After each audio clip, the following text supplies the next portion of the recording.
All right, I might get things started. A warm welcome to you all. 大家好. My name is Zach Eggleston. I'm the Events and Communications Manager at the Australia-China Business Council Victoria. I'll be playing the role of MC today in place of our CEO Virginia Birrell, who unfortunately had other plans for today. And unfortunately, again, as is the case here in Melbourne still, she was a close contact of someone with COVID over the weekend, so is isolating at home. I'll begin today by acknowledging the traditional owners of the land on which we meet from all the localities around Australia where our audience may be, and pay my respects to their elders past, present and emerging. I'd like to welcome back those of you online who have joined our previous sessions in our Global Victoria Trade Alliance China Export Program. I can see from the registration questions we have exporters with experience ranging from 0 to 10 plus years in global markets focused mainly in China and Southeast Asia, so it's good to have a diverse range. We have education providers, exporters, financial market professionals, and a good deal of manufacturers and more who registered today.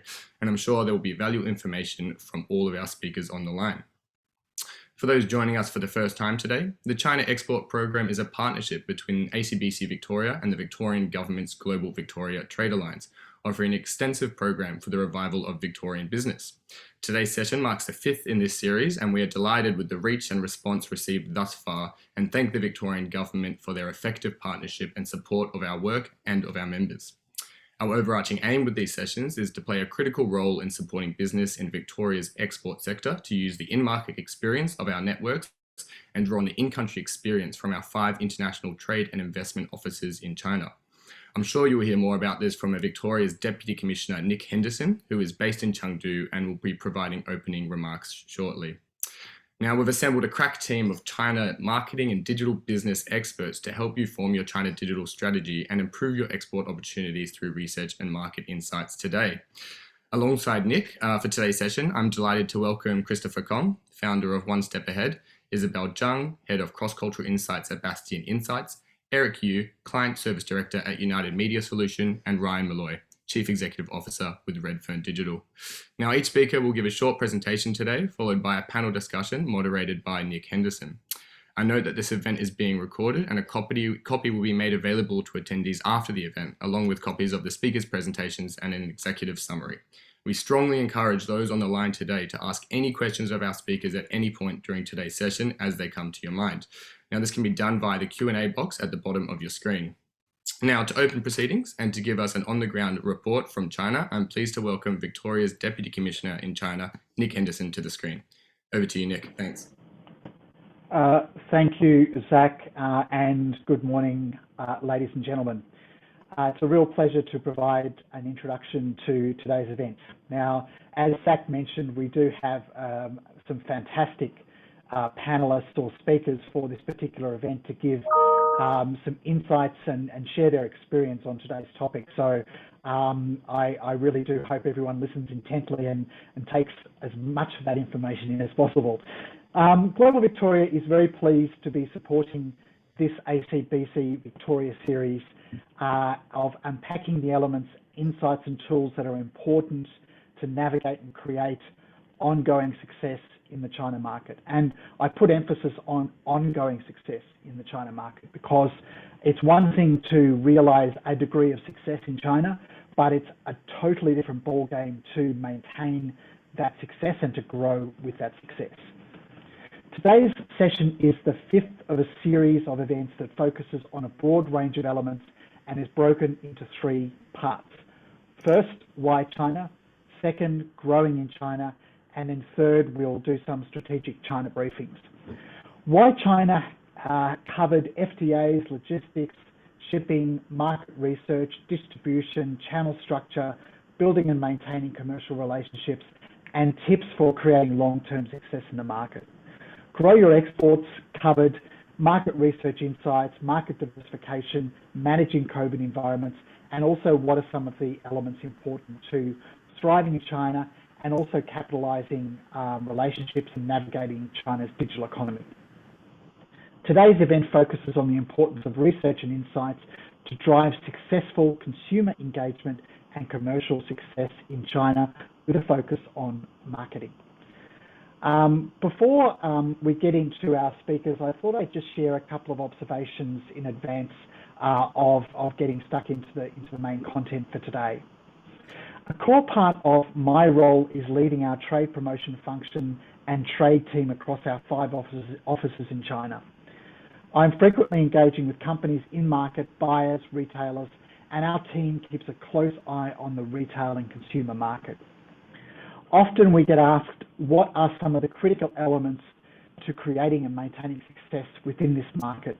And our answer will always center on having the right level of understanding of the customer or the consumer, the customer segment that the product is suited to, and utilizing that understanding to drive the value proposition, the product value proposition, and also maintaining a degree of differentiation in the market. So, you know, many years ago, clean, green, Australian made was kind of like the differentiator.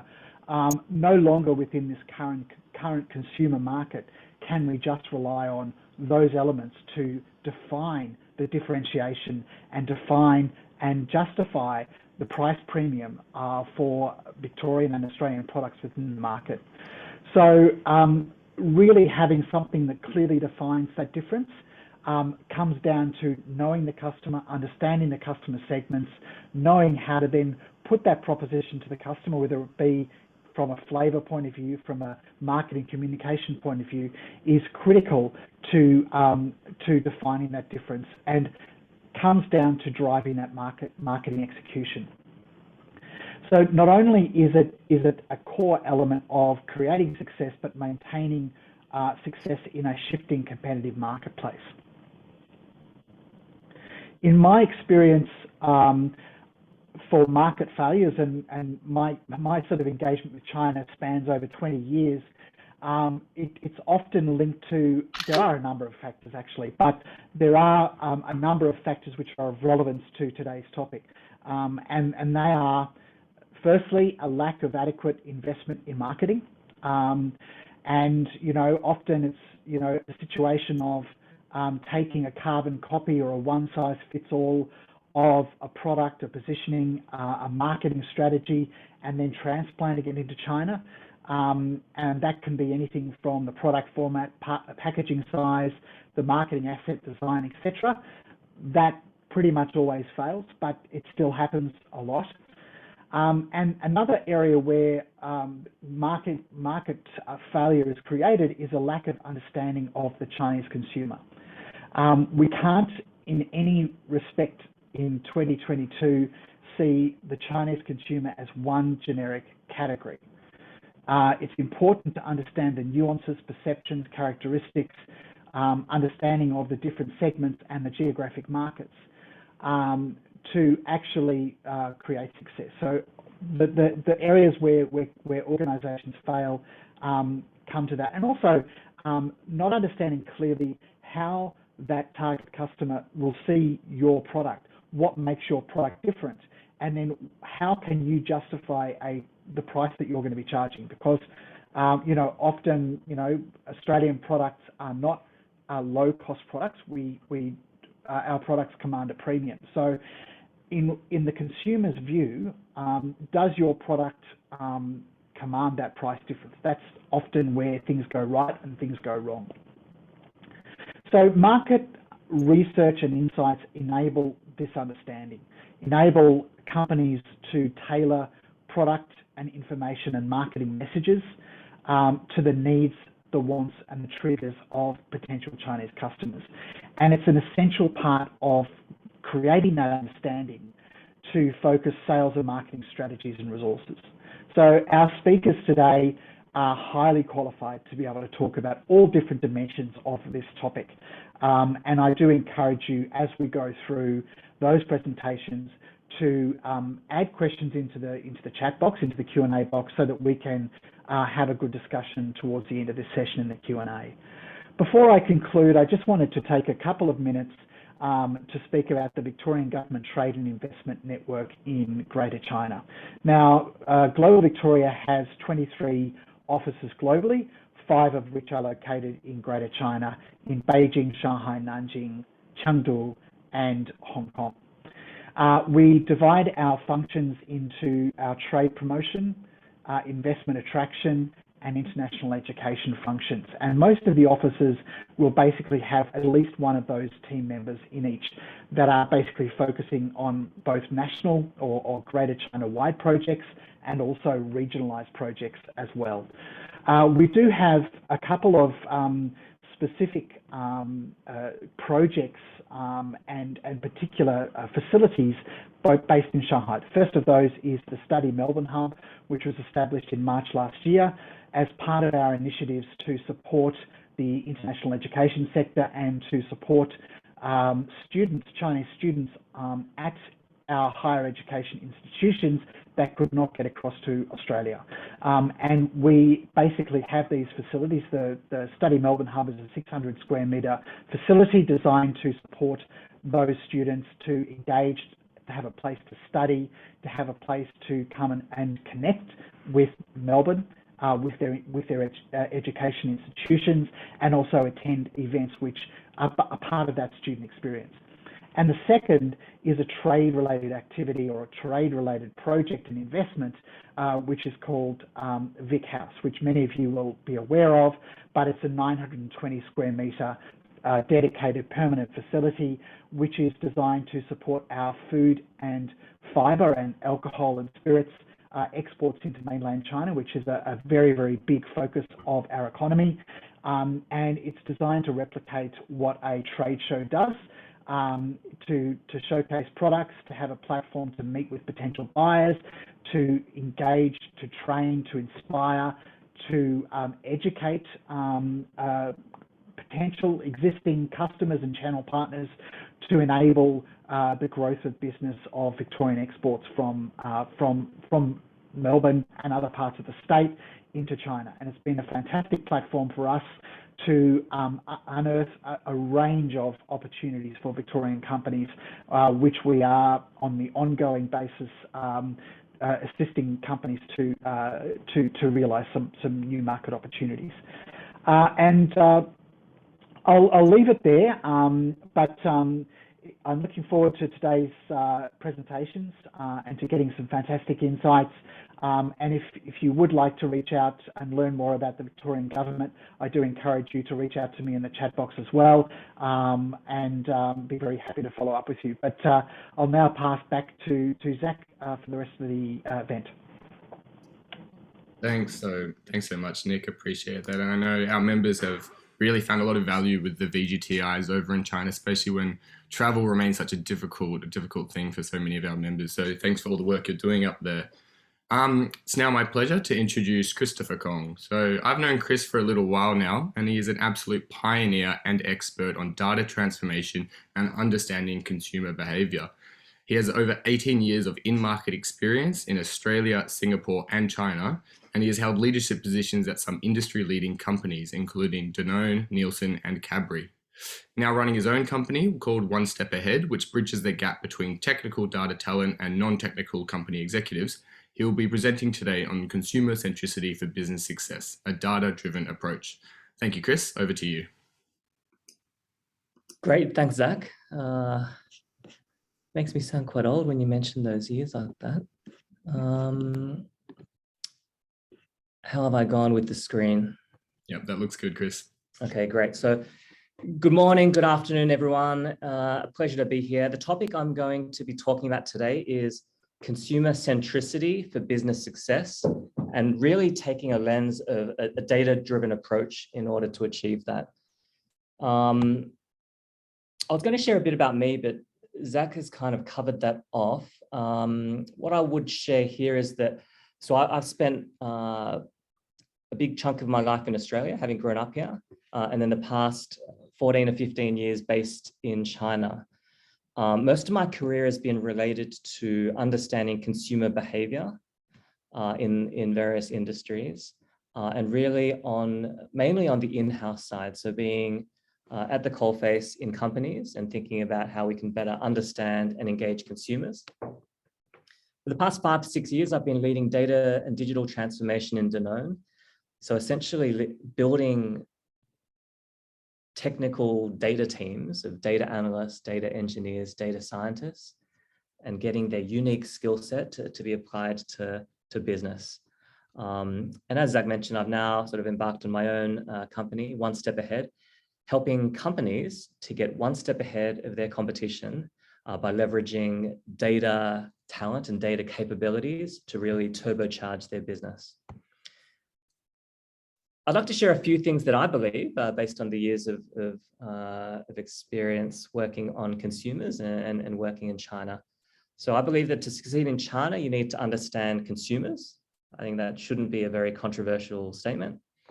At the same time, there are significant barriers to achieving true consumer centricity, where most companies that I've talked to, engaged with, actually are not necessarily at full consumer centricity, and in some places maybe far from it.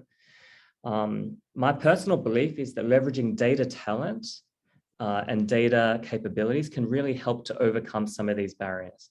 So these are some of the topics that I'll be talking through in the next 10 minutes or so.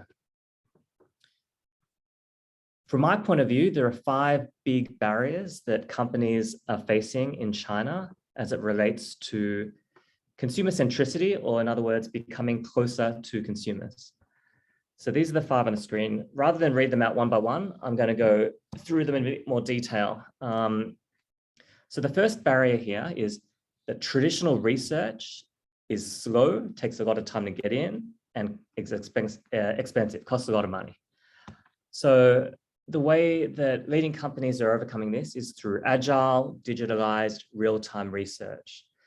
So conducting research, asking questions of consumers in a way that's real-time, two-way, interactive, cheaper, faster, okay? So that's the first, the one way that companies are implementing to overcome that original problem. The second problem or barrier that companies are facing to achieving consumer centricity is that what consumers say is different from what they do, okay? So in other words, in traditional market research, when you're posing a question to consumers, do you like this product? Why do you like this product? Often what they state in their conscious mind may be different from their subconscious behavior. So the approach that many leading companies are taking is listening to and observing consumers in their daily life. So with consumers' lives going digital, going mobile, there's a bigger opportunity than ever to observe what consumers are doing and what they're saying through online forums. So if we look at total social buzz, I mean, there are different types of things that consumers, different types of words, topics that are out there. So there's professional content, so professional content delivered by brands, delivered by platforms. There's campaign buzz, so related to campaigns that brands are putting out there. There's paid word of mouth, comments that are put out there that look and feel like real comments, but are actually paid for. And then there's real consumer buzz. So from some of the industries that I've been working for before, as small as only 13% of that total buzz out there is real consumers talking. And so I think the lesson or implication that I've learned from that is that it's really important to try to extract what is real consumer discussion online and what is either fake consumer discussion or unreal. Okay. The third barrier I'd like to talk about is that engaging customers has typically been done separately from listening to customers. So what I'm really saying there is that companies that have typically had a market research arm, so an arm that has been charged with understanding consumer behavior through various techniques of typically asking questions. And then a marketing team or a CRM team has been separately engaging the consumers. So what has been implemented more recently in order to overcome this approach is actually learning about listening to consumers and engaging them in the one place, okay? So The benefits of this is really threefold. So on the one hand, understanding whether your customers, whether your consumers are satisfied. Are they satisfied or not? A really basic question that many companies maybe don't have a handle on. But the real benefit of combining these two is number 2 and 3. So facilitating tags of consumers so that instead of just conducting research that to understand general consumer behavior, it's around engaging with your consumers one-on-one. And that if they're complaining, rather than just taking a learning of, oh, wow, this person's complaining that our product or our service is X, then you can actually tag them and follow up with them importantly. Thirdly, brand ambassadors. So I think we're in many categories, many industries, we're moving towards a place where, advocacy is as important as ever. And what better advocates than those who are consuming your brands and those who are loving your brands. Okay, so the one-on-one interaction and two-way interaction really facilitates these three things. Yeah. The fourth barrier I'd like to talk about is that trends. Fourth difficulty that many brands face is that trends are only realized or become obvious after they happen. So how can we detect trends before they happen, before it's too late to take action on them? And so leading companies are really finding very sophisticated ways of predicting what trends are going to become big before they become big. A few ways of doing this. I mean, one way involves advanced analytics, okay? So given the increasing amount of data that exists, then finding ways to churn through that data to better predict what's going to become big in the future. And not only that, actually finding ways to influence the trends that will become big in the future. Okay, the fifth barrier I'd like to talk about is that a lot of KPIs, a lot of targets that companies are using are historical, are set in the past, are talking about what's happened in the past as opposed to being forward-looking.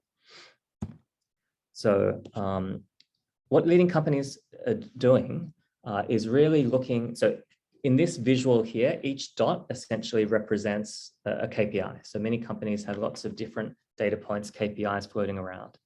So what the leading companies are doing is being able to find out which of these KPIs is influencing other KPIs and ultimately influencing purchase.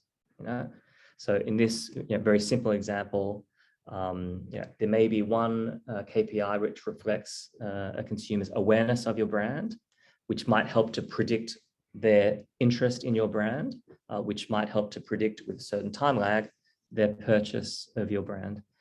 And so the more sophisticated we can do that, the easier it is to link the actions that you're taking to specific KPIs that you can then have more confidence as being predictive of future purchase.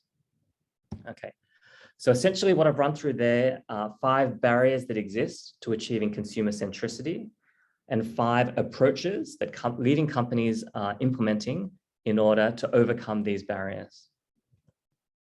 So the next question I'd like to talk through then is, are organizations equipped to implement these solutions? So from my experiences dealing with different companies, most companies are very, very well equipped at tackling the first solution through the people that they have and through their agency partners. I think for the other 4 areas, I think organizations might look to bolster their capabilities in order to implement them. Okay. I'd like to share, building on that, I think the point of view I'd like to share here is that becoming truly data-driven involves finding new capabilities. So in other words, in order to overcome the barriers 2, 3, 4, and 5 that I just went through, I think the way that companies are doing that is finding new data capabilities, okay? Essentially, the 3 key success factors that I believe exist to achieving that are defining the right roles, so defining the right types of data capabilities you're looking for, finding the right people to to perform those roles, and then onboarding these new hires. So in assessing this, I've seen many common mistakes that I'd like to share with the group today. So the first there being that in defining the right roles, an outcome that is hugely frustrating that many companies face is that technical people or technical teams are disconnected from business. The implication there is that the great work that technical teams are doing doesn't lead to business outcomes. So that's one common mistake. Another common mistake as it relates to finding people is a really inefficient way of working with traditional recruiters. So when I've been leading data teams in the past, I've had huge frustration in briefing recruiters who were sending me CVs that were totally off the mark, and it required a lot of back and forth discussion and in essence, real prescriptive briefing on what exactly I needed. It was a real waste of time. Another common mistake is that technical hires, after being onboarded, can become disengaged, maybe not empowered to do the work that they enjoy and the work they're good at, which can lead to high turnover. So I might not have enough time to go into all of these in detail, but happy to share that we have compiled a report that goes into case studies related to the above. Feel free to get in touch. Happy to share that with you. It's a free report. And happy to share that and discuss further. So hope that was useful. Thanks for the opportunity of sharing today.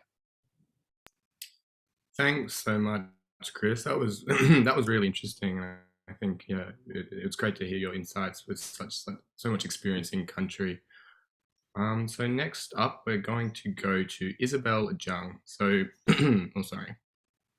Isabel Zhang will be known to many online today. She is an experienced cultural and commercial research specialist, business strategist with incredible links into multicultural Australia. She has extensive experience leading qualitative research for companies in Singapore and now as head of cross-cultural insights with Bastion Insights based in Melbourne. So the research results and the implication for the private and public sector from Isabel and her team is some of the most detailed and nuanced analytics I've ever seen. So I'm delighted to welcome her today to talk about the importance of research, accessing the Chinese diaspora and cross-cultural understanding, particularly from a digital marketing perspective. Thank you, Isabel. Over to you.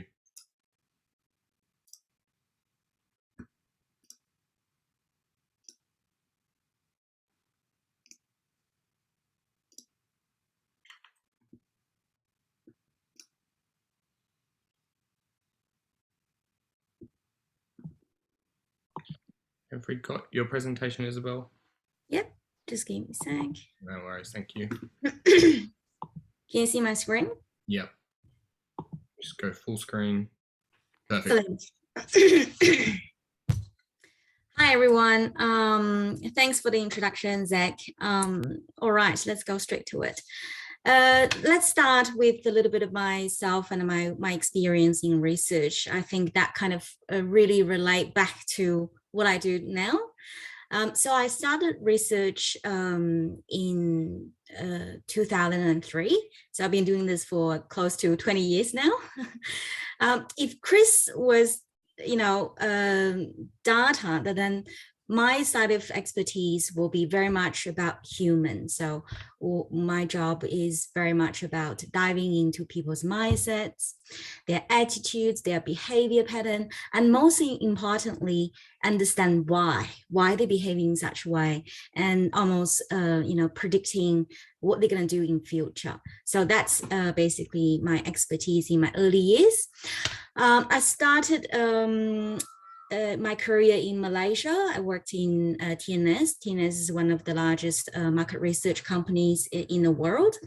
And then I moved to Nielsen, Singapore, heading qualitative research for close to 4 years.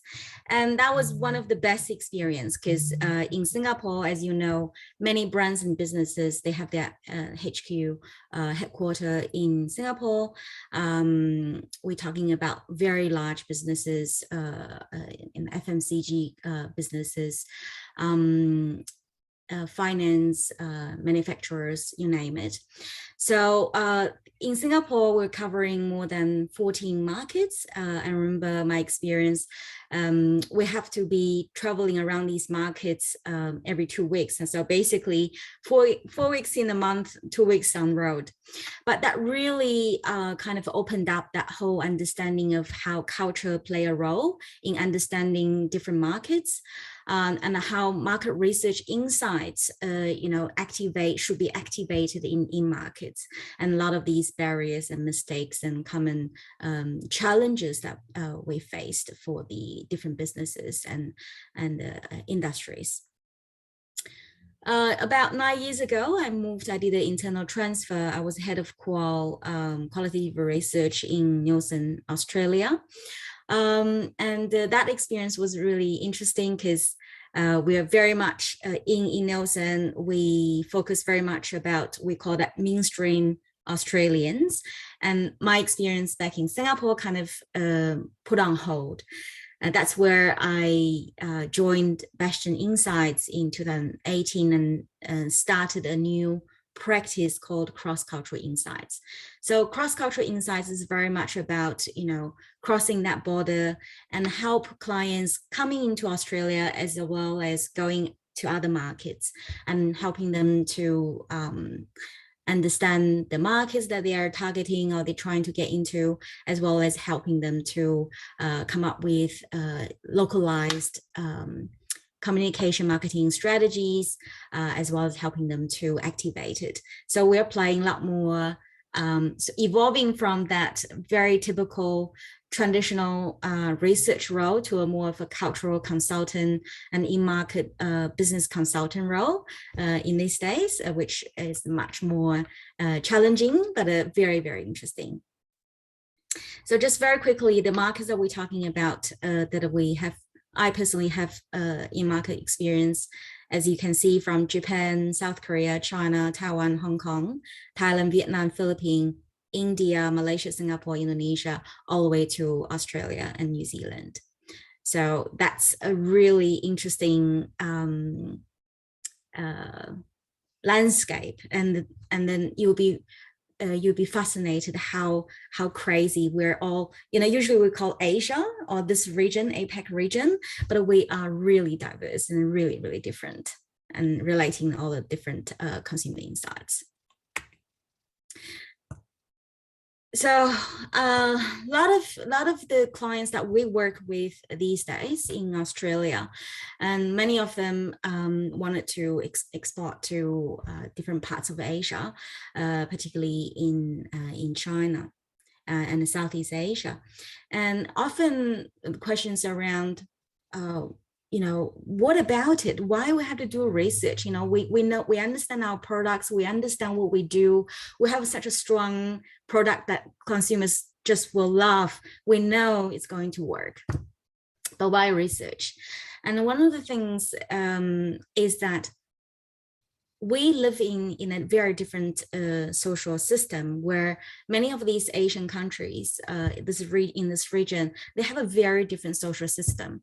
And for them to navigate, for the consumer to navigate a lot of things, they work very differently. So either they come to Australia or we go to their markets, and all of these are very different. So it takes a bit of time to know, for us to navigate in market, and for them to come to Australia and navigate our social system. So all of that actually shape that context, how we behave and how we maneuver a lot of these different policies, these different systems. All of that has different impact in terms of how they behave, how they purchase, how they make decisions. The other very important things about culture, we know we all have different culture, and just it's a lot of times we don't talk about it in a very serious way. We think, oh, culture is the softer side of things, but actually very often culture is the reason making us behave differently, making us think differently, and making us feel differently.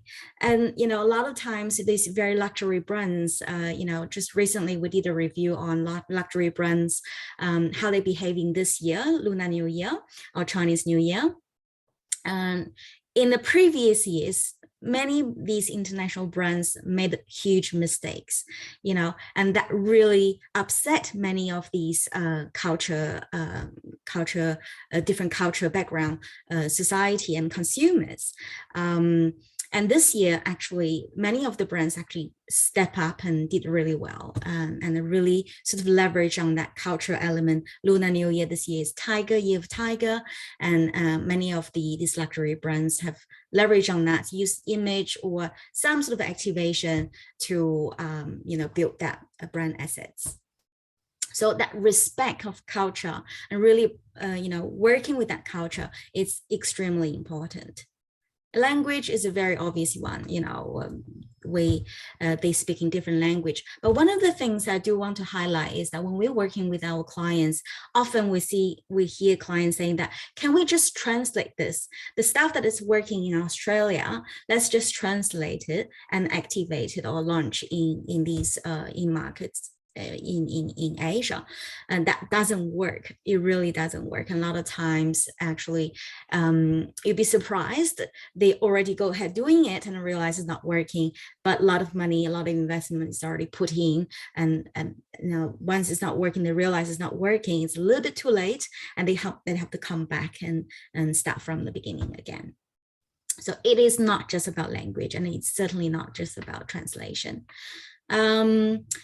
Different communication platforms and styles. I think Chris has mentioned a little bit about that, how things are working in these markets. They are really, really different. Just to give an example, we know Chinese use WeChat, but other Chinese in different part of the region, say in Taiwan or in Malaysia or in Singapore, they behave completely different, even though they speak in the same language and they share same sort of cultural backgrounds and heritage, but they're all very different, and they choose different communication platforms and channels. So all of that we need to take into consideration. Because of all these differences, and each and every region, every country and markets will have very different brand inspiration and aspiration. They have different intention, they different decision-making hierarchy factors. So all of that will creating that complexity. So to summarize this, one size doesn't really fit all, and we are tackling the complexity, but at the same time using research to unveil it, to uncover these complexity, so we can address and we can be more targeted, we can be a lot more customized and agile at the same time. Research, and particularly cross-cultural research, it's research, but in a very cultural, social sort of level, and understand things from human perspective. And from this way, we will have that in-depth understanding of different markets and knowing how those understanding translate to strategy for communication, for marketing. Obviously, when we do this sort of in-market research, it helps us to size the opportunity and also sort of size where are the gaps, need gaps, and where we can fulfill these gaps. Is our product fulfill and addressing some of these gaps? That would be most ideal. But if it's already something already existing in the market, how do we position it? Where is our unique position? Where is our unique selling point? So all of that will come through from market research. Again, I mentioned about language. A lot of times, for example, when Nike get into China, and to translate that tagline, the tagline that's very famous, "Just do it." Translating that, there's a lot of research, lots of debate in the background, and then in the end they decide to say something, because "just do it," it has a lot of cultural nuances in there. For Chinese and from Asian culture perspective, just do it, meaning that don't think about consequence. So that doesn't sit very well to that culture, to many of the cultures in Asia. So how do we translate, still keeping the essence of that proposition, and you know, which we have so much investment in. We have already built that huge brand asset. How do we still keep that brand asset in China, but still making sure it's culturally appropriate? That's a really a different, you know, we're a completely different topic for another day. But just for your information, there's a lot of research, a lot of testing in the background to do that simple translation. Overcoming cultural barrier, you know, this is very much relating to everything we do. We do research, we're sizing opportunities, we uncover needs, but everything will make sense once we layer that cultural nuances, cultural understanding. So a lot of things, you know, the same insight when we're putting different into different cultural contexts, it might mean something completely different. For instance, when I was working in Singapore, we have the same sort of proposition for a shampoo product, for example, and then we will have to activate it differently, or implementing some of these insights differently in different markets. We will do it something for Japan, we'll do something for China, we'll do something for Singapore because of that cultural differences. And the other thing is also very important, localization. A lot of times, again, it's thinking that, oh, I know my product so well, and I think I know the market because I've done this for quite a while. But that localization is so important, and it has to be real-time localization. It's something Chris also mentioned, you know, things are happening in China, in Asia very quickly, things are evolving very quickly, and you know, a lot of things are happening literally next day, and then we have to pick up on that trend, and we have to stay ahead of other competitors. As you know, markets in Asia is very competitive. It's a big market, is also very, very fragmented and complex. So that localization is extremely important. It's not just about translation. It's really understand what's happening with the consumer, and how do we address some of these trends quickly and stay agile. And last but not least, to ensure the in-market activation, a lot of times translating some of these research insights into activation, that is something extremely important, and often could potentially lost in translation. So we want to make sure not just insights, not just marketing and activation, it has to have a bridge. We have to make sure that that whole process is very seamlessly connected, and nothing lost in translation. That's one of the things that we do. We feel very proudly with cross-cultural insight, the type of the projects that we do. Okay, very quickly talk about this case study. I think we're talking about a lot of these big ideas. It's always easier for us to really grasp and appreciate the things that we do from research, and what we can contribute to these and ensure these exporting exercise is a successful one. So I'm not sure all of you know this organization called Horde Innovation. So basically they are a body that managing the levies from farmers, as well as looking after all the fresh produce from Australia to different parts of the world. So we work with them very closely in Bastion. So different businesses, Bastion Insights and Bastion Amplify. We're looking after their research as well as their in-market activation. So I want to use this example because we actually presented this case study to one of the industry exhibition. The brief from client Horde Innovation was around, creating an effective communication strategy to win Japanese market, Japanese consumers.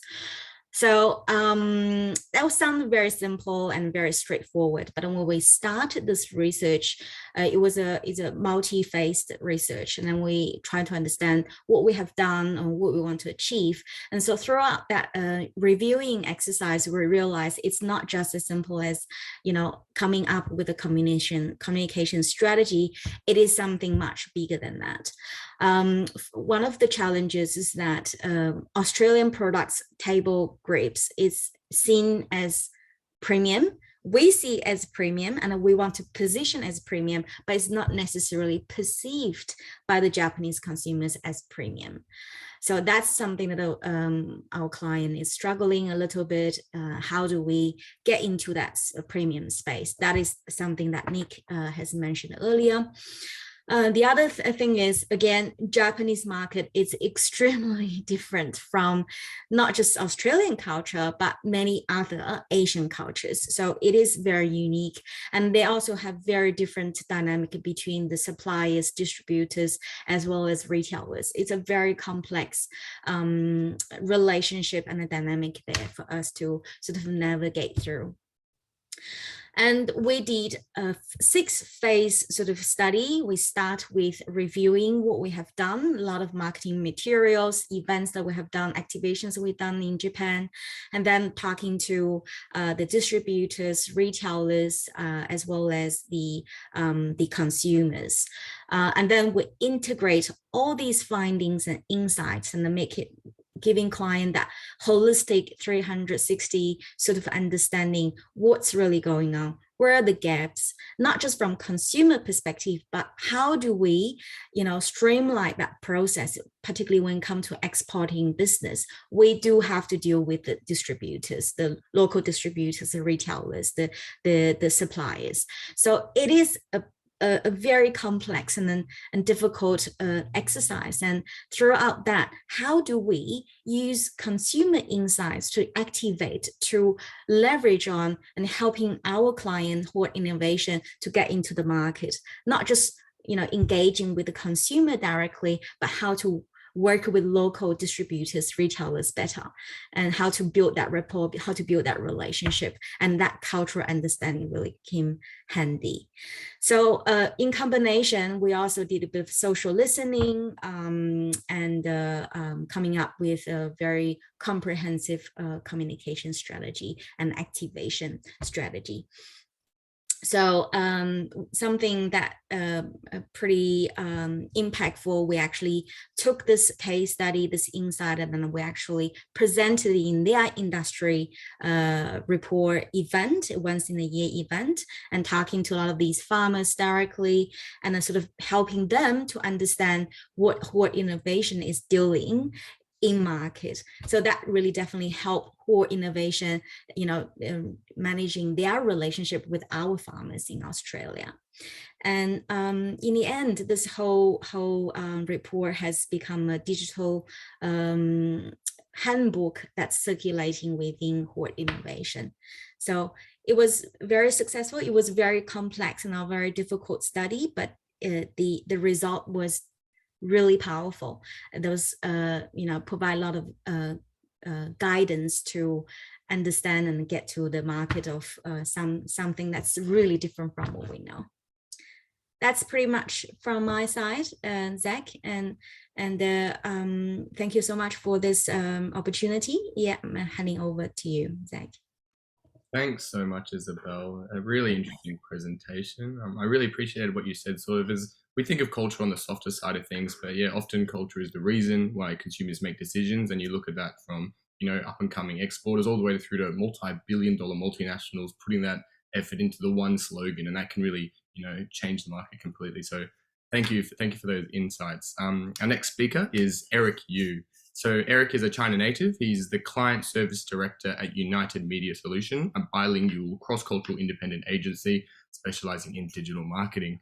So Eric knows how overwhelming navigating the Chinese digital maze can be, and he's an expert in helping others form their China digital strategy to thrive in the Chinese market.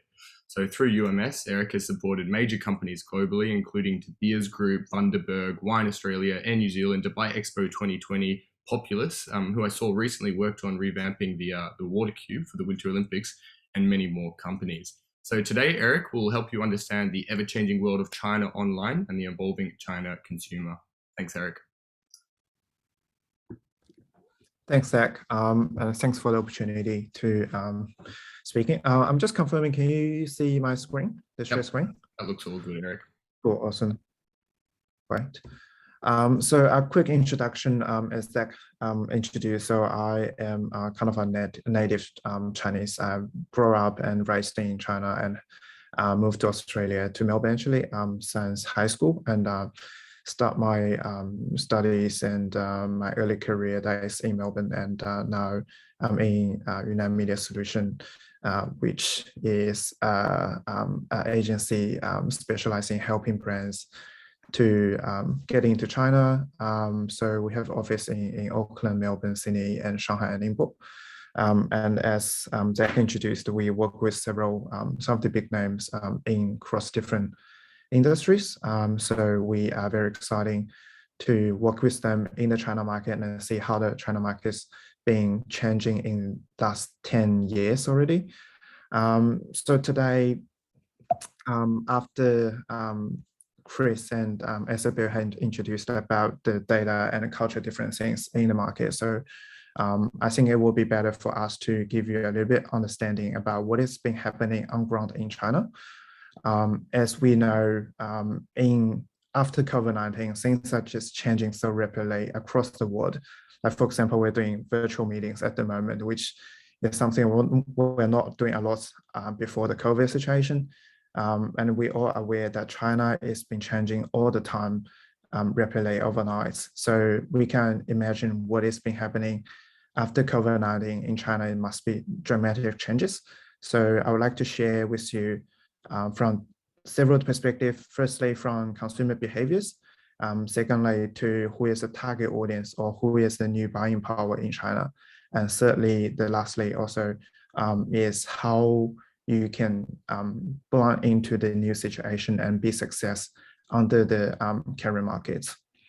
But unfortunately, I have a very heavy deck today, so I will probably just do a little bit quicker and try to cover as much as I can. So if you have any questions, so as that, leave a message in the chat box or add me in WeChat after the session.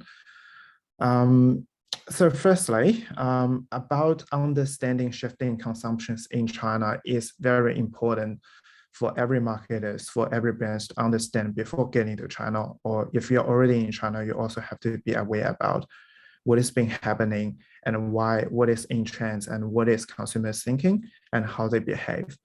So firstly, I will introduce you about the convenience part of how the consumer behaviors is doing. So as you may see here, it's two of the screenshots I did last night on Taobao.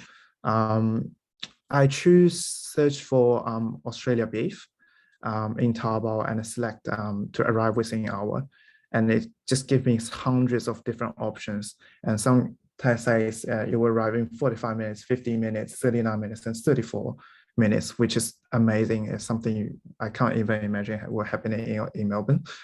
But of those services and those convenience level is something you need to be prepared in China. Most of the Chinese consumers are not really willing to wait for too long to wait for your parcel to arriving. So, and also on top of that, most of products in China accept 7 days return policies. So because of the consumer just having too much options and they are very get into the easy options on buying products. So that is something I would say every brands need to get prepared and put that into your strategy before you go into the market. And one of the other key things is because summer is coming in China, so I was like getting prepared to lose some weight and doing some gym walks. So I was literally searching for t-shirts a couple of days ago, and Taobao just recommend me with several gym, tennis kind of the options. So this level of convenience in China is very common. It's not just on Taobao, but on every different platforms from Douyin to Red to WeChat. So every platforms understand what's your needs and they will recommend the best stuff for you. So if you push or give irrelevant content or information to consumers, your target audience might be feeling boring about the brands, which potentially you will lose your target audience from there. So it's very important to understand what they need. Secondly is value deals. As said, there's just so many platforms. So another example, I searched for Black Moss vitamin C on Taobao yesterday. It gives me 4 options in the first page. Absolutely the same products, but in different price levels. So consumers will search for what is the best price they can get, even within one platforms. And now it's the very good timing for you to differentiate yourself, whether with your loyalty programs or the other value added you can do. So think about that and do try what you can provide into your consumers. And another trend recently happening in China after COVID-19 is, it's also something you will see in Australia as well, is no touch experience. And what we said, safe delivery service. So in the imagery here is what we called delivery storage box, something like that. So basically it means the delivery guy put your delivery into that box, and you can just pick it up once you got the time, and you don't have to finding where the delivery guy is, and it's also reduce the risk of COVID in China at the moment as well. Last, as just mentioned, inconvenience part and value deals as well. Here is just a snapshot, a quick recap about what is the e-commerce platforms you will find in China. And all of these is online buying platforms, and it's not every of those. Like you won't see Douyin in here, which Douyin is also a very important part as well. So you need to think about why there are that much of different platforms and what's the difference between those. Is the target audience will go to each platforms, or will they go to just individual or specific ones? And you need to think about what is your strategy about your products, what's your price point at, and who is your target audience, where they could go to. Then you should deciding which platforms you should go to. Some of the platforms like Taobao and Tmall, yes, they do have huge amount of traffic, but it also means it could be very competitive in those platforms as well. So initial research to understand consumers again is super important. So after knowing a little bit about what is the consumer behaviors or what consumers can get in China in recent days, next I would like to introduce you about some of the new buying powers. The Generation Z, Silver Generation, and the 小镇青年. Generation Z is something we are kind of familiar with, which is just basically the younger generations live in tier 1 and 2 cities. So those group of peoples, they are starting booming on their consumptions, and they are very brand loyal, and their consumption behaviors are usually driven by community influences, promotions, intensities, and the loyalty programs.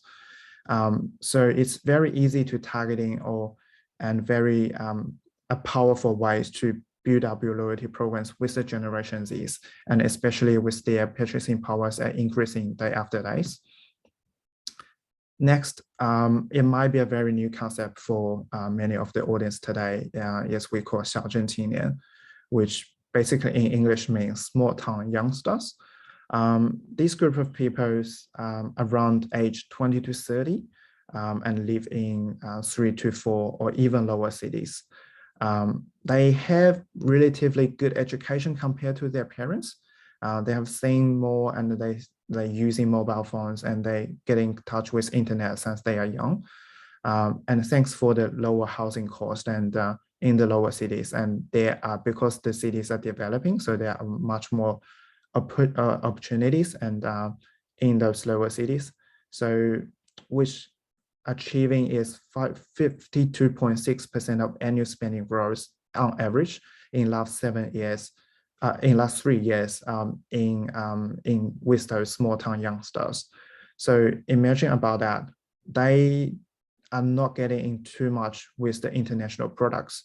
They may don't even know what is the best products in Australia. So if you can get into them, educating them, and with their mentality of I see it, I want it, they are very easy to educating, and they could be your loyal customers, and they will buy your product straight away and from a repeat patterns as well. So that is a new target audience to look into, rather than just go to tier 1 or tier 2 cities. But again, it based on what is your products and what's your unique selling points. Next part, silver generation. It's actually not a new group of peoples. The silver generation, the older peoples who are aged over 60, they are always kind of like a mainstream of the purchasing power in the society for all the times. But what has been happening, or what has been changing in last several years, on average, those silver generation, they are spending 3.6% higher than other online users on food and beverage products. Even like, for example, my grandma, she's receiving one parcel every week, which covers the sectors from food and beverage to household to clothing and to everything she can buy from online. And she is very into that. And I will say she's only the average of the grandmas in the society. There's so much more, so many others can buy so much, many more than her. And also another interesting stats here is Meituan app, which is basically Uber Eats. Is they having 36.7% of the new users in 2020 is made up by silver generation. So these people is, they have lots of time to research, to think about it, and they have the money in hand. So they could be real potential target audience in the future as well. After introducing the new buying power and the consumer behaviors, so next key topics I would like to share is how to win over loyal customers through effective marketings. I won't go too deep on that, as I know we have time limits here, but I want everyone to think about with more than 800 million of internet users, and even with 100 million monthly active users on social media channels in China. So how you can be differentiating and how you can reach out to your target audience in China is super important. Firstly, I will ask a silly question. It may look like a silly question. What is WeChat? Most of us may only think about WeChat as a social app. It's a app you can push content. It's like a website for brands. But actually WeChat is so much more and so much beyond than what we think. WeChat is one of the best apps you can probably find in China social landscaping.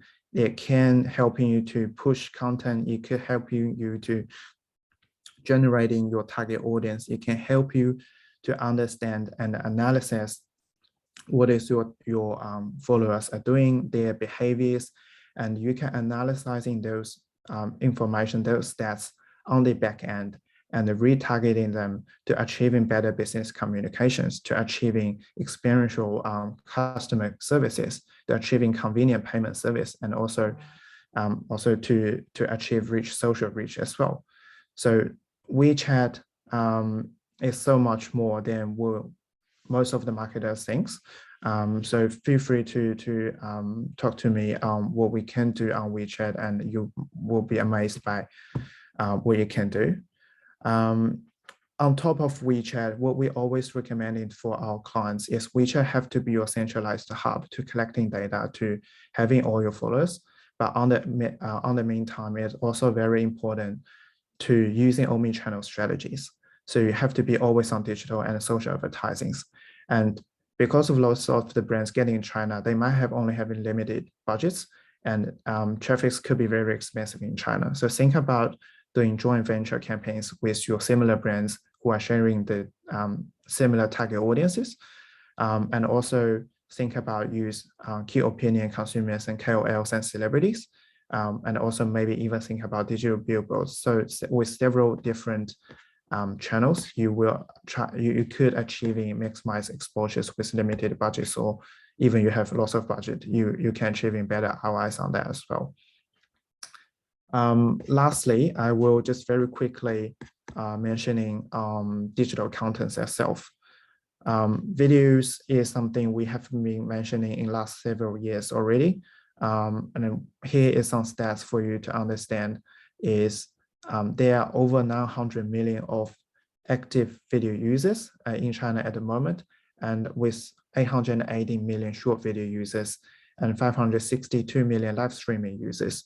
So the video market is just something brand owners definitely don't want to miss in 2021 and 2022 and in the following years as well. But when we're talking about video contents, you need to try to, what we find with the consumers is consumers are increasingly interacting with only the most rich and cutting edge forms of content. For example, small videos. For example, those videos with very lots of knowledges in there. So, and Douyin and Red is began to be one of the most important video apps or live streaming apps within the industry as well. So that's actually basically everything about it. Lastly, I would just probably just quickly share you with one of the case studies we have done, which covers basically most of the topics I just mentioned, which is case studies we've done with DBS Group, which you may know DBS Group is one of the most famous diamond business owners in the world.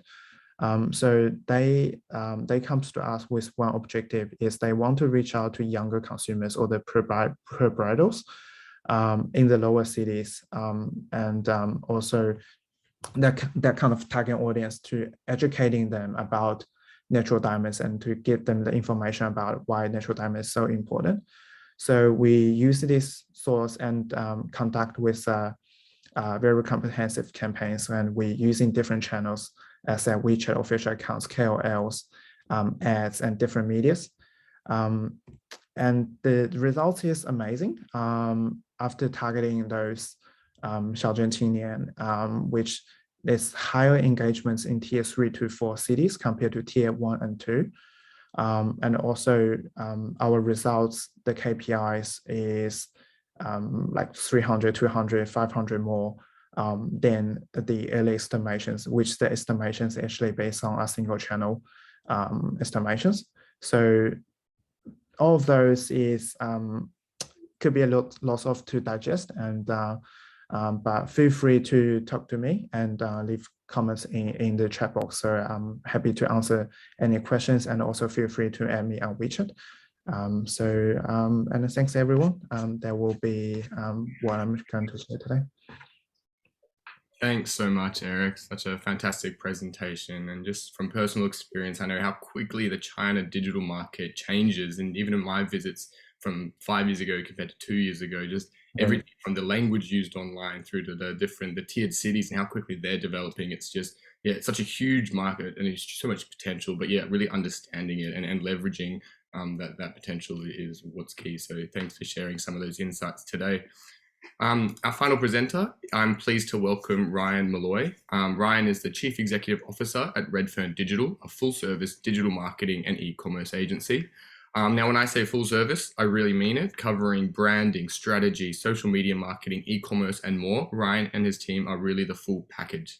So I'm excited for you to hear Ryan's presentation, as he will take you through a checklist of what you need to do when you come to China, branding, localization, what platforms to spend your marketing money on, and how to make the most of Tmall and more.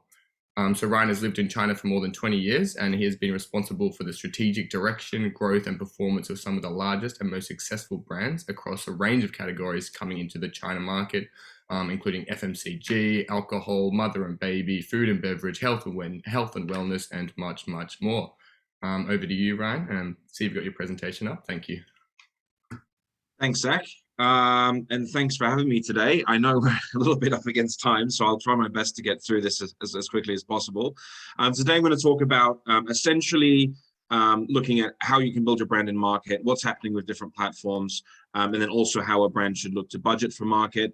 I think the introduction is done very, very well around who we are. So jumping to the platforms, basically you've still got the major platforms such as Weibo, WeChat, Xiaohongshu, Zhihu, Douyin, Kuaishou, and Bilibili. Now, when we look at these platforms, what I think is most important for brands still is to try and understand how they change. I'll give you a quick example.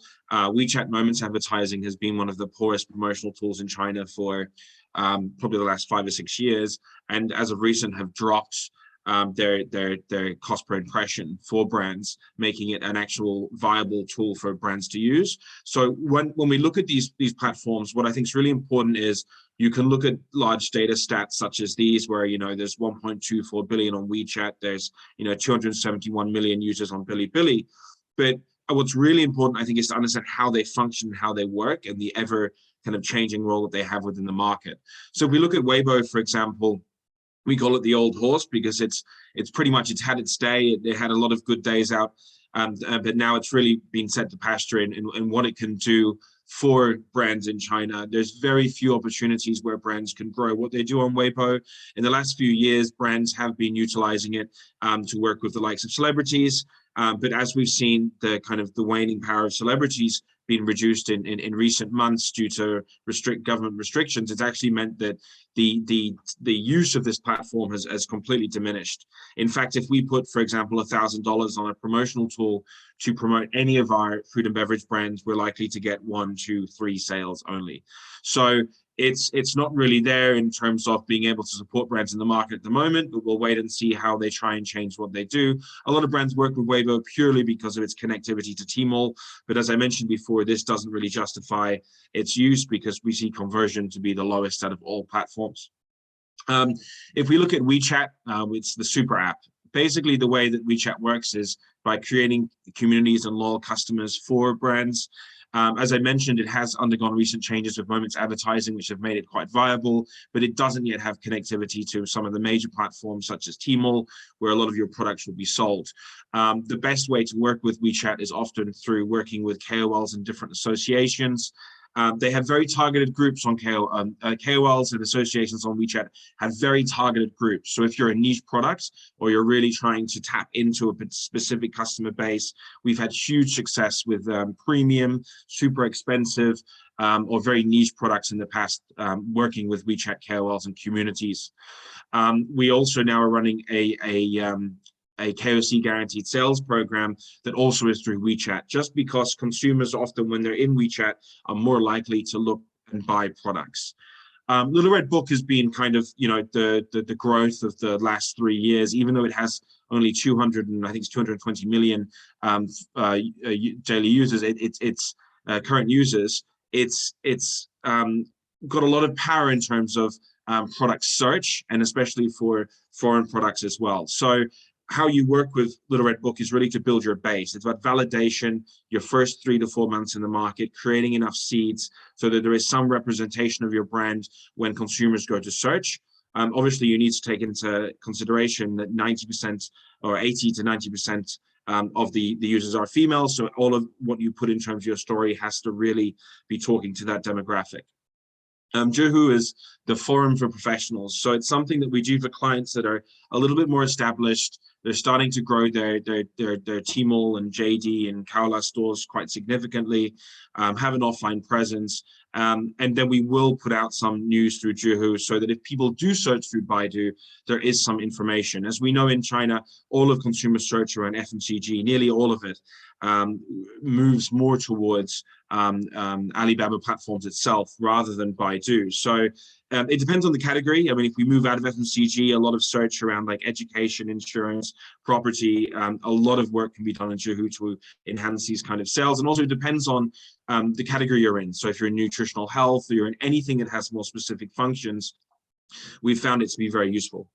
Douyin is the entertainment hub. So everything that's done on Douyin, and this year we are seeing investments in Douyin increasing significantly, not working with KOLs because of the vast cost of working with a KOL on Douyin, but looking at how we can promote own media content and utilize the advertising tools that they have within Douyin.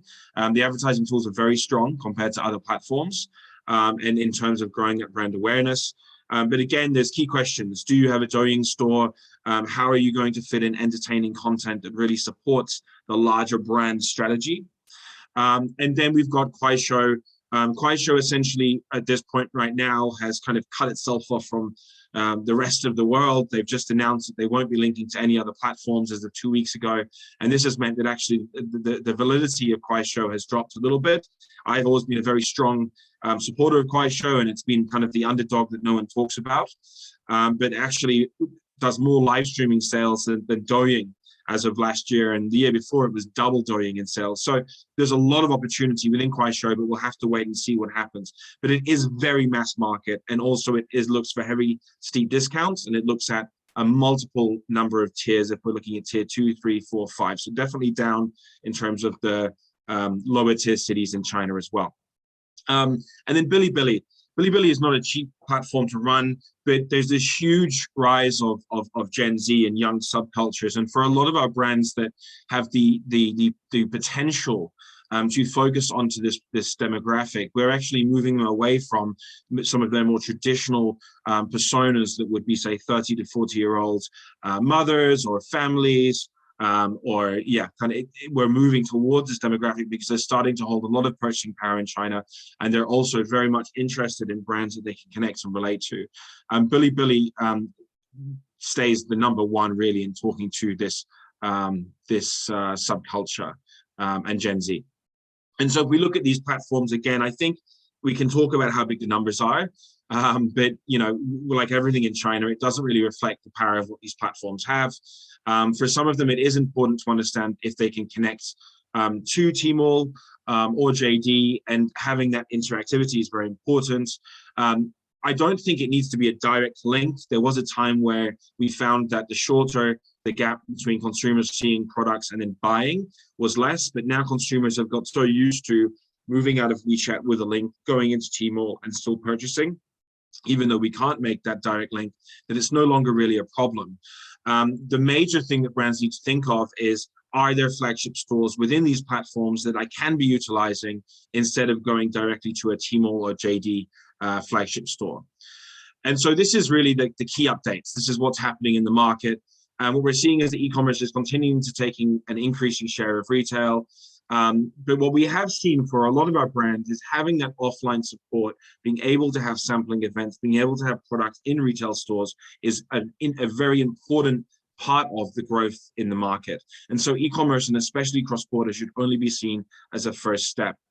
The rise of word-of-mouth marketing has become very important, as we've seen live streaming revenues decrease, KOL inflation, and also ROIs from working with KOLs. KOC marketing has become very important, and anything even further than KOC marketing, where you can look to recruit ambassadors and people that will help spread the news of your brand in market.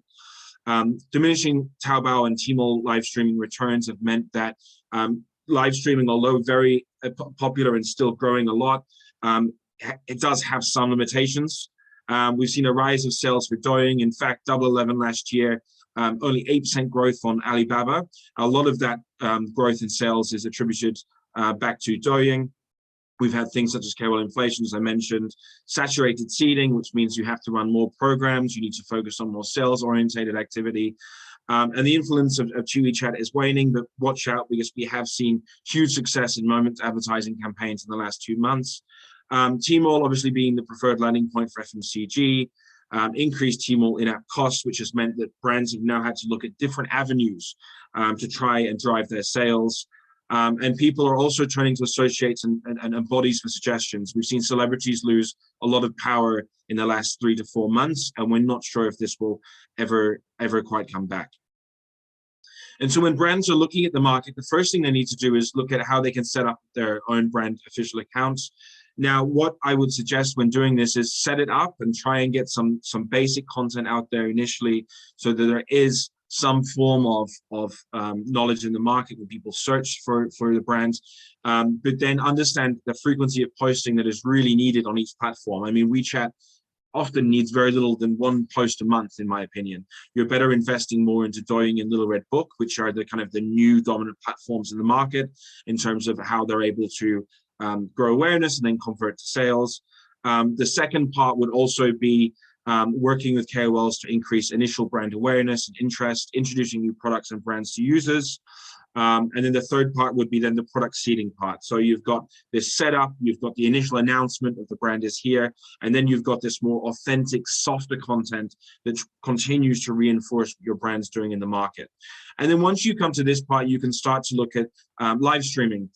So e-commerce live streaming, as mentioned before, isn't getting the 20, 30, 40 times returns that we were seeing in 2019 and 2020, but it still is a really good point to access your first customer base. What I usually say to our clients is the job should be, how do you keep increasing your customer base? If you're going from 0 to 1, how do you get your first 10,000 customers? If you're going from 1 to 2, how do you get your next 50,000 customers? And once you have them customers, building in loyalty programs, building in a culture around the brand, and a strong DNA that they can relate to, and then encouraging them to push forward word of mouth, because the word of mouth and the earned media is what grows brands in the China market. And then there's different things that you can now do. We run a social marketing program, which essentially is a way for over 40,000 KOCs that we work with to then sell on products as well. So to help brands get to that first group of customers, what and how they sell it, it's not always the most beautiful way of articulating a brand, but they sell it in a way that helps them get it across the line. And that's what we found is the most important, especially when we're looking at WeChat and some of these closed platforms. And then so if we look at live streaming, the growth is there, but I think the major things is to understand that it's not about profitability. It never will be when you've got a 20% commission, a 50% discount, and also a live streaming cost. Fixed fee. It's more about, again, how to drive them initial sales and also doing it at the right time, which I'll talk about in a moment. The third part to that would be, does the product fit live streaming? Is it mass market? For some brands, it just doesn't work. And then how to deploy KOL and KOC spend across different platforms. So if we look at these different platforms, Little Red Book is a seeding platform. It's all about validation. It's about discussions. It's about word of mouth. So mostly small KOLs, KOCs should be utilized. Working with large KOLs on Little Red Book is a waste of money, in my opinion. With Douyin, it's more middle tier. Again, I think the cost of KOLs on Douyin has increased so significantly that we're actually moving away from that and focusing more on the live streaming benefits that Douyin can have if you have a Douyin store. Douyin stores are very easy to set up, and live streaming within the platform, if done effectively, can have huge returns. And then, as mentioned, I think then also if we look at Weibo and WeChat, again, you're kind of looking for more that mid-tier KOL. Larger KOLs just are not effective unless you're trying to find a brand ambassador. You're going to use their IP, and it has other benefits as well. And then why bother with KOL marketing? I guess that's a question. I've kind of said all the problems that are wrong with it. And so there are reasons why it is a benefit. It is about building trust. It is about how you can have direct interactions where you can present your brand from a influencer perspective. You can have more fun creating entertaining and personalized content. And I think what's really important with KOL marketing is it has to have a purpose of why you're working with the KOLs. What can they add when amplifying your content that would have more value than you using traditional advertising? In what ways can they create something with their followers that will have a ongoing value for the brands? And if we look at traditional advertising or promotional tool versus KOL, the first two always win in terms of awareness, yet people in China will still focus on KOL marketing. And the reason why is basically because the validation it gives, the direct customers it gives, and also it allows you to tap into pools that can be very important for the brand. And also if we look at the different things you're trying to do, you're not only trying to grow awareness and sales, you're trying to grow trust. So this is, if we look at the lifespan of a consumer that comes to a particular type of media source, versus against the kind of the audience and attention, we can see that Douyin is very short term. It's something where people are excited by the brand, they see the brands. Then we have the likes of Little Red Book and Weibo that have a kind of a longer span. And then we have WeChat, which, although WeChat owned media has a shorter span, you see it, then it's gone. If people follow and become engaged with that brand, generally the lifespan for that consumer is much longer. And I think this is the most important slide here. So if we look at this slide, it shows us how brands need to look at campaigns in China and understand that different platforms have different purposes. They don't act like Facebook and Instagram, where you might have different demographics, different times of year, different function, different products. They are completely different functions. So we start with Little Red Book. When we first enter the market, we grow what we're trying to do in terms of validation, the amount of seeds that are on the platform, trying to run some guaranteed KOC marketing sets, as we go into the early adoption. So Douyin and WeChat, we offer these programs where essentially KOCs will sell on your behalf to try and build up an initial customer base. And then as you hit the peak in 618, 11, 12, this is a great opportunity for brands to really push hard on live streaming. They shouldn't be doing it further down here. It should be really at the top, when the platform is at its highest peak and when people have already added you to their shopping list. A lot of people think you can just jump into a live stream and someone will see you and buy you. Everyone goes to live streams in China with a shopping list of what they're going to buy, right? So it's someone's birthday and they're going to buy that Dyson, or, you know, there's a particular type of biscuits they've been eyeing up for a while. They're on 75% discount. There's always a reason why they're going to buy that product. And it's very rare you get very strong impulse purchase. So that's another thing to take into account. And then after this has been considered, we then need to come back to WeChat and Weibo and the likes of Little Red Book again to look at that longer curve and the future from there. And so quickly, just looking at budgeting for the market, I think the major thing about China is it changes so much that you need to have a very strong test and learn strategy. You need to be able to be investing in the market to understand what works. We've worked with some brands where in the first month it didn't go well. The second month we had to refine which platforms we focused on. We had to refine who our consumer was. We had to lose money in the second month to try and figure out who that was exactly. In the third month and fourth month when we got it right, you know, we've taken brands from 10,000 RMB a month sales on Tmall to 2 million in 3 to 4 months, because we've been able to find that niche. And the only way we were able to do that was through test and learning on e-commerce and through media.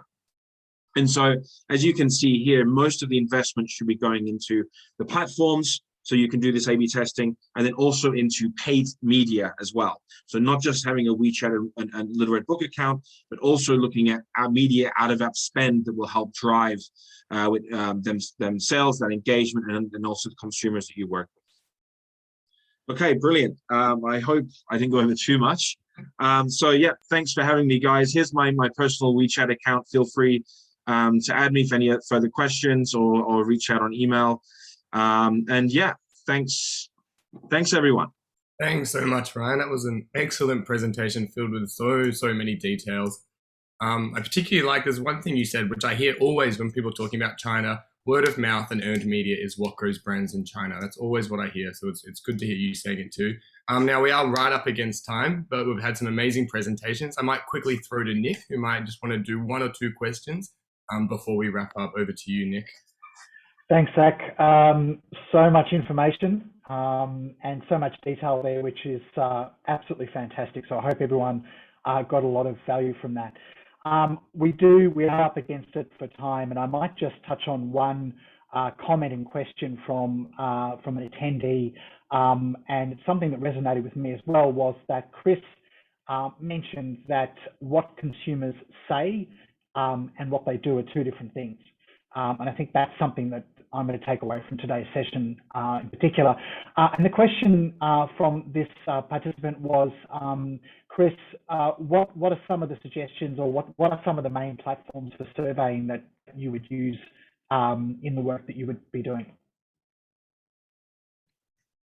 Yeah, sure. I think probably a couple of things. So I think, I mean, so what people say is different from what people do. So I think probably the key point is probably about trying to understand what people are doing in addition to what people are saying. So I think that's probably one of the key points. But if we zoom in on what people say in terms of survey platforms, I think there are a couple of ways to do it. I think one is to tag on a platform that gives you the ability to ask questions, as well as a platform that gives you a panel of people. Okay, so that'll be a bit more expensive, and probably the starting point's probably to lean on maybe the big agencies, or maybe Isabel. Maybe Isabel is that could be in your space as well. So I think that could be one in terms of getting into a panel platform exists and the people you have access to. I think the second approach would be about where you want to find your own people, and then finding a platform that gives you an ability to ask them questions. Within that space, I think, once again, I think there's two ways to do it. So one is, it can be a survey platform. There are many that exist in China, outside China, and I can maybe share them with you offline if you're interested, Jenna. But separate to surveys, I think the real space where many companies are moving towards is trying to interact with consumers one-on-one. So developing a CRM database or something akin to that as a way to listen to consumers, as a way to engage with consumers at the same time. So I think I would probably lay out those as three of the options: a panel where you've got a platform and the people, the platform only where you find your own people, and then ideally building your own CRM database. Happy to share more details on any of that if that's maybe separately, if that's of interest. Yeah. Thanks, Chris. And unfortunately, we're really pressed up for time, so I'll pass back to you, Zach. Thanks, Nick, and thanks to all of our speakers. Sorry about the time frame, but yeah, we do want to respect everyone's time on the call today. A big thank you again to all our speakers and to Nick for your partnership of this event. Just a quick, we'll have many more of these events coming up. We've got the next one, we'll be looking at market diversification, growing your business networks in China and beyond. So we've got some fantastic speakers lined up for that. We've also got a few strategic China briefings coming up. So we'll be having Rowan Calick as well as the Australian Consul General in Hong Kong. So keep your eyes out for that. We'll be sending a follow-up email with the recording and the executive summary. If you want to get in touch with any of our speakers today, just reply to that email. Any more questions, they've all indicated they'd be happy to follow up with anyone on the line today. So thank you again for joining this session. We hope you got a lot out of it, and we'll see you again next time. Thanks.